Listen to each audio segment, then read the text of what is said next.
You can download the arts in the video for free, link in the description. For a smooth scene transition, we will first create the scene with the visuals for the scene transition. Create a new scene with a CanvasLayer node as a core. Right click, rename it to level transition. You go to scene save as, and save it. We will then add a ColorRect node to the scene. This is the visuals for the scene transition. We set the size to the size of the viewport, which this is the value defined in the project settings. This basically ensures that the ColorRect is the same size as the screen. Then we set the color to black, and then set the modulate to 0 to make the ColorRect invisible. Additionally, the reason why we use the CanvasLayer node is because it will appear above all the other visuals in your game and will automatically move its children node so that they appear on screen whenever the camera moves, making this node perfect for UI or scene transition animations. Finally, select the level transition node and add a script. Inside the script, we will define 3 variables. ColorRect will hold a reference to the ColorRect node. This is especially needed for the transition animation, and we create this variable so that in the case that we ever change the name of the node or its position in the scene tree, we only ever have to edit this path once, rather than having to edit every path where we reference the ColorRect node. Scene to load is the path of the scene that we want to switch to. This could be a level scene or a menu scene, and ColorRect tween will hold the tween that will animate the level transition visual. For the animation of the transition effect, we will create 2 custom functions. Change scene to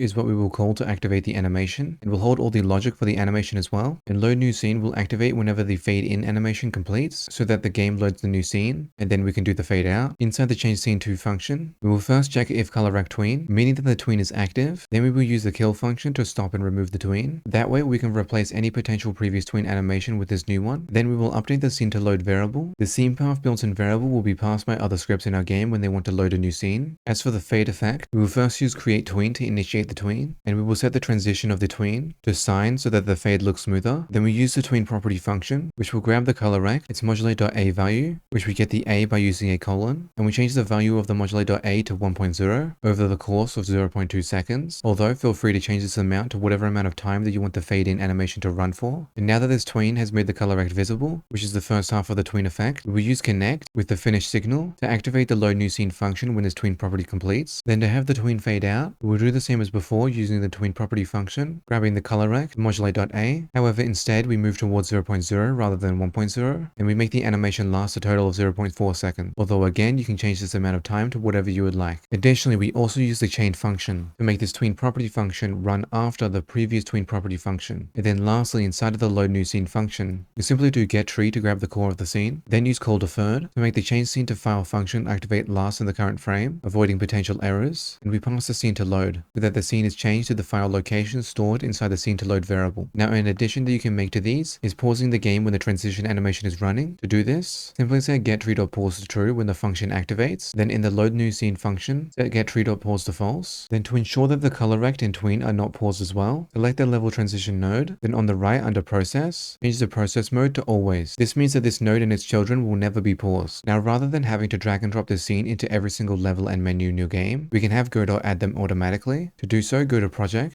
settings, then under globals, select the folder icon, then select the level transition scene file and press open. Then you have the name here, which we will use later to activate the change scene function, then press add. This will make this scene a global scene. Now, a global scene is basically the same as a global script, where they are both loaded once when the game starts, meaning that their ready function only ever runs once, and that all their values persist no matter whether you restart the scene or change it. Then by using the name on the left, which you can edit by double left clicking, we can grab and edit values or activate functions. So the only difference between a global scene and a global script is that a global script will create a base node and attach itself to it, as a script must always be attached to a node, whereas a global scene doesn't need to, so it just adds itself. Now, an example of using the level transition in your game, in the case of loading a main menu, instead of just changing the scene to that main menu, we can instead grab the level transition node using the name of the global that we created earlier, then call the change scene to function, passing the path to the main menu, which you can get the path to a scene file by finding it in the file system in the bottom left, then right clicking it and selecting copy path or copy UID. Then you can now use Control or Command plus V to paste it, or alternatively you can click and drag the scene into the script. And if you have a Metroidvania style game and are loading the next room by using a string value from a variable, then you can just pass that variable in the same way as you would write a string. Just make sure that you are adding a variable into the brackets of the change scene to function, and that variable is a string that contains the file path of the scene that you want to load. Now you have a simple level transition that you can add to any of your Godot games, and don't forget that you can check out the project files, link in the description.